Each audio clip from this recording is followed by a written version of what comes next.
और चलिए आइए आपको सीधा सुनाते हैं एसओजी की तरफ से प्रेस वार्ता की जा रही है। मुझे लगता है कि हम सबका ये कर्तव्य है कि इस तरह के जितने भी अगर वो संगठित गिरोह चल रहे हैं उनको हम आपस में इंफॉर्मेशन शेयर करके और इनको सबको धराशायी करें, इनको अपने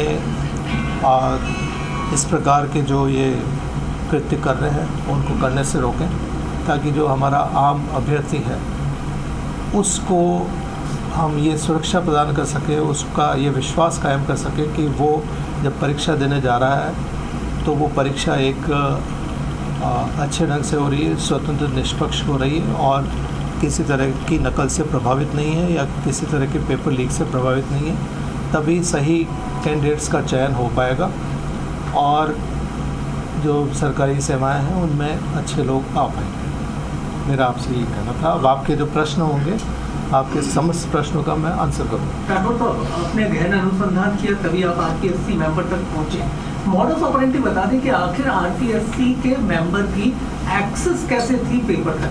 क्या प्रिंटिंग प्रेस से पहुंचा या आरपीएससी के गोपनीय शाखा से उस पेपर तक वो पहुंचा?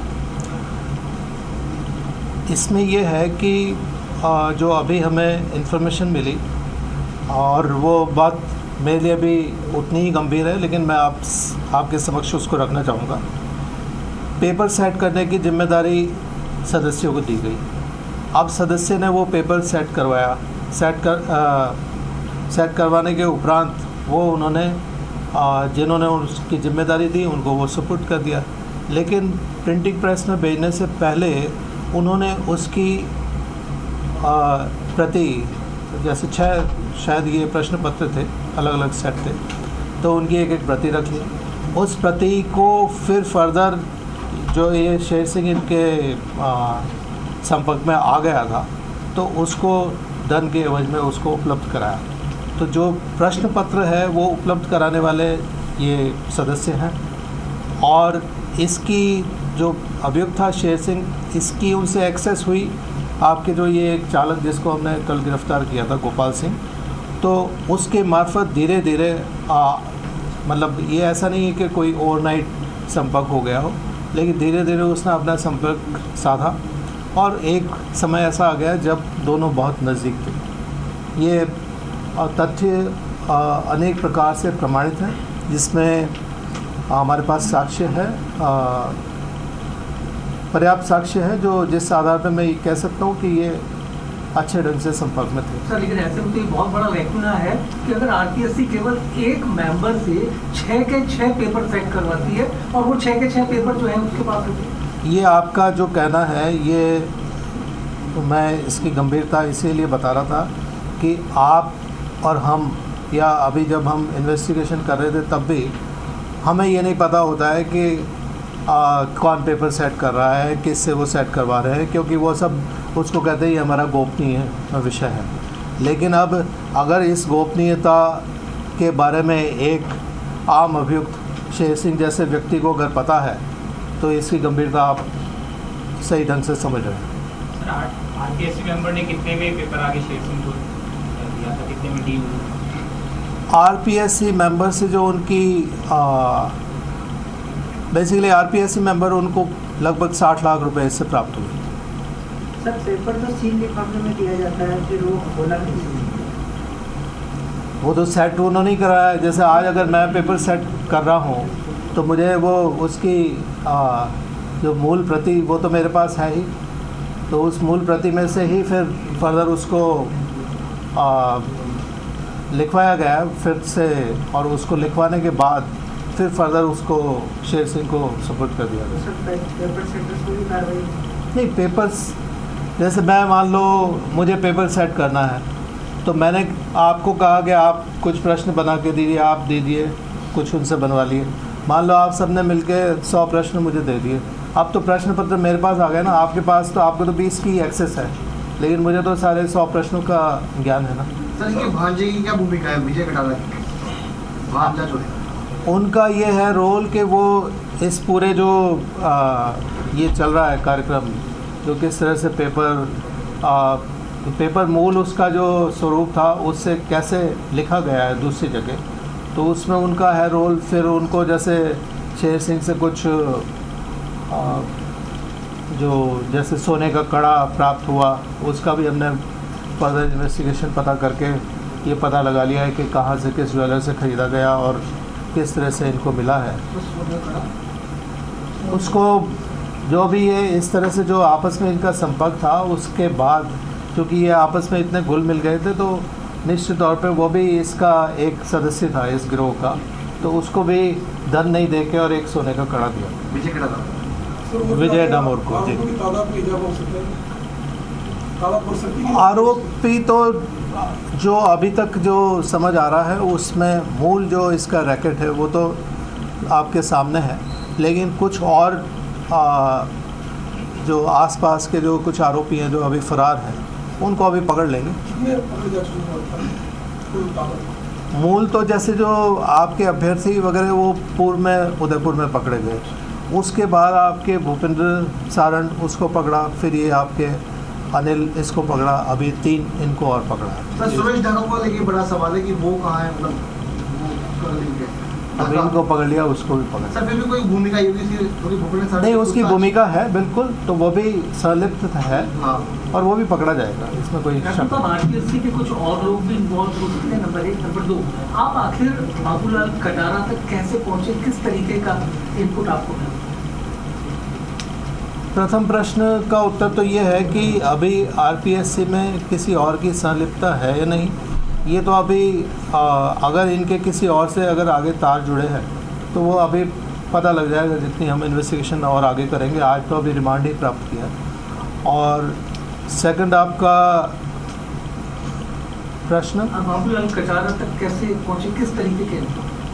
तो वो मैंने जैसे आपको शुरू में ही बताया कि ये प्रश्न पत्र जो लीक हुआ ये कोई सेंटर वगैरह से नहीं हुआ, और इसीलिए ये किसी और हायर लेवल से अगर लीक हो रहा है कोई भी पेपर, तो ये फिर और भी गंभीर है। तो फिर शक हमें शुरू से था, चेन ऑफ कस्टडी, इसीलिए हम पूछ रहे थे। फिर बाद में जब ये जो ये बाकी सभी अभियुक्त हैं, इनसे जो पूछताछ वगैरह की गई, तो उस पर धीरे धीरे करके ये सारे नाम खुलते चले। सर शेर सिंह की मुलाकात कटारा की से कब हुई थी, और ये पेपर जो था, पेपर से पहले कब दिया गया था? मतलब पेपर जब होना था उसके पहले कब इनको पेपर दिया गया? तो जो आपके पेपर दिसंबर के फर्स्ट वीक में थे जी, सॉरी दिसंबर के जो 20 दिसंबर के बाद की तिथियाँ 21, 22 और 24 को, और लगभग उसके समझ लीजिए 2 से 3 सप्ताह पूर्व। सर इसके अंदर ये भी पॉसिबिलिटी हो सकती है क्या, क्योंकि आरपीएससी मेंबर खुद उनका इन्वॉल्वमेंट निकल के आ रहा है, तो पॉसिबल कि और पेपर्स भी उन्होंने उनको प्रोवाइड कर दी हो, जैसे कि अभी तो सिर्फ जीके का ही जो था बस से पकड़ना है, तो प्रोबेबल कि इस जो आपके प्रश्न को हम भी ढूंढ रहे हैं, और अभी हम वेट कर रहे हैं। एक एफएसएल हमने कुछ सामान भेजा है, तो उनकी एक बार जैसे जांच रिपोर्ट आएगी तो उसके बाद उस पर भी हम अनुसंधान करेंगे। सर रीड में आप लोग इन्वेस्टिगेशन की और उसके बाद दूसरा पेपर, तो इस तरह का मैकेनिज्म सर आपको गाइडलाइन वगैरह आपको है कि जो इंस्टीट्यूशन लेवल पे इतने ब्रीच होते जा रहे हैं जिससे मतलब पेपर लीक हो रहे हैं? नहीं, अब गाइडलाइन तो देखिए, अब जो अभी हमने जैसे बात की कि जिसको आपने रेस्पॉन्सिबिलिटी असाइन की और वो व्यक्ति ही आगे अगर इस तरह से कर देगा, तो ये तो मतलब इससे ये तो पराकाष्ठा है। लेकिन इसको भी जैसा आपने कहा कि कैसे इसको रोका जा सकता है, तो मैं ये समझता हूँ कि जो प्रश्न पत्र जो सेट किए जाते हैं, या जितना डिफ्यूज्ड मैनर में करेंगे, जितना हम किसी भी एक व्यक्ति पे केंद्रित नहीं रखेंगे, तो मुझे लगता है कि इसको हम ओवरकम कर सकते हैं, और ऐसी दोबारा नहीं हो ये भी सुनिश्चित किया जा सकता है। इतना डिफ़िकल्ट भी नहीं है। दोनों आरपीएससी और आरएसएस भी हमेशा बोलते हैं कि हम बहुत रैंडमाइज करते हैं, लेकिन ऐसा लग रहा है कि रैंडमाइज की बजाय एक मेंबर्स को पूरा पता था कि कौन सा पेपर सेट हुआ, इंस्टीट्यूशन सेट। ये बिल्कुल आप सही कह रहे हैं, और इसी कारण से अभी कुछ और ऐसे हमारे पास जांच हैं, तो उनको भी मुझे लगता है कि उसी तरह से हम टैकल करेंगे। सर एक तो शेर सिंह 60 लाख रुपए जो दिए, उसकी व्यवस्था इसने कहाँ से की? और एक और बड़ा वर्ग है सीएचओ, उसका पूरा मतलब एसओजी में अभी अटका पड़ा, एग्जैक्टली क्या है सर? बहुत लोग चाहते हैं कि उसका जवाब हो सीएचओ। पहले तो आपके जो दूसरे प्रश्न का उत्तर दे दूँ कि वो हमारे यहाँ अटका हुआ नहीं है, हम अपनी बात उनको कह चुके, और उनको पता है, अब निर्णय उनको करना है, तो हमारे यहाँ नहीं है। और जो प्रथम आपका प्रश्न था कि जो पैसों के लेन देन के संबंध में, तो इनको प्राप्त हुए लगभग 60 लाख रुपए, और इन्होंने जो आगे जिसको भी इनसे भूपेंद्र और सुरेश वगैरह से जो बात की थी, तो उसमें लगभग इसको 80 लाख रुपए मिलने थे, और वो फर्दर जो कैंडिडेट्स को दे रहे थे। तो अब वो जैसे कॉन्ट्रैक्ट सबलेट हो जाते हैं ना, तो इस तरह से वो उसको सबलेट कर रहे थे, तो वो लगभग पर कैंडिडेट 5-5 लाख या जो भी इस तरह से वसूल कर रहे थे। लेकिन इसमें मैं एक बात और कहना चाहता हूँ कि जो एक अभ्यर्थी हैं उनको भी चाहिए कि इस तरह के जो प्रलोभन या उसमें ना आए। इस पूरे जो इनका जो है आपके गिरोह या इनके नेटवर्क, उसको हम तभी तोड़ सकते हैं जब इनके पास लोग जाना बंद कर दें। और हमारे पार्ट पे ये है कि हम ऐसे प्रत्येक प्रकरण को उसी गंभीरता से लें और उसमें पूरा अगर उसको पर्दाफाश कर देंगे। अगर इनके जैसे कई बार पेपर लीक होने के बाद कैंसिलेशन को लेके भी एक अनिश्चय की स्थिति होती है, अगर उस पेपर अगर लीक के बाद अगर हम कैंसिल भी कर देते हैं, तो मुझे ये लगता है कि हम ऐसी समस्त जो इनके अभ्यर्थी और इस तरह के गिरोह के बीच डील्स हुई हैं, उनको हम तोड़ने में कामयाब होते हैं। और ये सही है कि वो कैंडिडेट को मुझे नहीं लगता कि वापस पैसे देते होंगे, लेकिन दोबारा वो कैंडिडेट ऐसे लोगों के पास नहीं जाएगा। अगर ये धीरे धीरे हम इस पर प्रहार करते रहेंगे, तो ये मुझे नहीं लगता कि ये नेटवर्क पनप पाएगा। और ये नेटवर्क, एक और बात कहना चाहूँगा, ये कोई भी ओवरनाइट पनपे नहीं है, over a period of time इनको शायद मिलती रही, तो उस कारण से ये आज इतना बड़ा स्वरूप ले लिया। लेकिन मैं ये कह सकता हूँ कि किसी भी एग्ज़ाम को कराने के लिए अगर जो संस्था उसको करवा रही है उसके पास अगर इच्छा शक्ति है, तो मुझे नहीं लगता कि वो पेपर लीक होगा।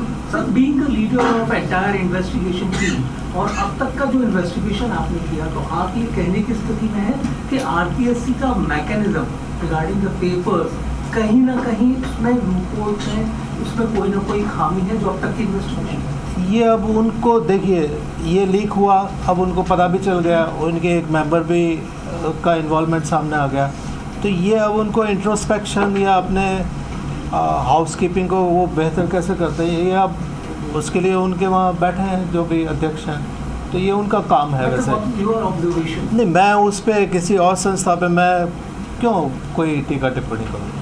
ये तो अगर कुछ भी ऐसा होता है तो वो तो उसका जो भी लीडर है उसको ये देखने की बात है कि मैं अपनी व्यवस्थाएं कैसे बेहतर कर सकता हूँ, क्योंकि आपके अल्टीमेटली हमें जो एक अभ्यर्थी आ रहा है उसका जो विश्वास है वो उसको ये होना चाहिए कि नहीं, ये परीक्षा बिल्कुल सही है। सर, मामला वरिष्ठ अध्यापक भर्ती परीक्षा से जुड़ा हुआ है, क्योंकि ये लंबे समय से मेंबर है, करीब 3 साल हुआ है, तो क्या और भर्ती परीक्षाओं को भी जांच के घेरे में दिया जाएगा जिनमें इंटरव्यू भी ले रहे थे, या कहीं ना किसी रूप में ये उस पूरी प्रक्रिया में शामिल है? उनको जांच के घेरे में नहीं, लेकिन अभी जितनी अगर कोई एविडेंस इस तरह की अगर सामने आती है तो उस पर एक्शन ज़रूर करेंगे, लेकिन ऐसा नहीं है कि उस संपूर्ण प्रक्रिया पे हम प्रश्न चिन्ह लगा दें, तो वो मेरे ख्याल से सही नहीं। सर, गोपाल सिंह ने भी कुछ लिए थे कि 60 लाख रुपए बाबूलाल कटारे ने लिए, उसने सोने को कटा लिया विजय ने, गोपाल को भी कुछ मिला था। अभी जो एक्चुअल धनराशि वगैरह की जो ट्रांजैक्शन इनके साथ क्या है, वो एक बार अभी आज जैसे अभी रिमांड लिया है उदयपुर में, तो वो वापस उसको लेके जब आ जाएंगे तो उसके बाद थोड़ा अभी अनुसंधान कर लेंगे। कल मैं आप सभी से इसलिए भी बात नहीं कर पाया क्योंकि कल हमारा दिन